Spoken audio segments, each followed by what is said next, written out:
2026 8ই মে আজকে রবিবার এবং 17ই রমজান।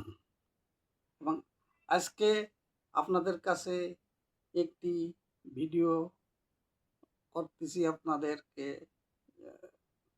শোনানোর জন্য। ভিডিওটি দেখবেন আশা করি। এবং আমি এই মুহূর্তে যে অন্তর্বর্তীকালীন সরকার প্রফেসর মোহাম্মদ ইউনূস ছিল, আমি ওনার বিচারের দাবি করি।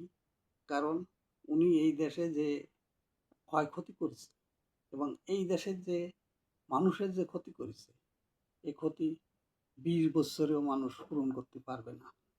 কারণ এই প্রফেসর মোহাম্মদ ইউনূস হচ্ছে একটি মানুষ নামের জানোয়ার।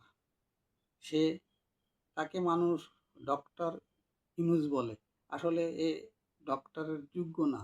এর মতো একজন জঘন্য অপরাধী এবং জঘন্য লোভী এবং জঘন্য শয়তান প্রকৃতির মানুষ এবং জঘন্য হারামি মানুষ এবং জঘন্য বাটপার মানুষ এই পৃথিবীতে কোনো এক দ্বিতীয় জন আর নাই।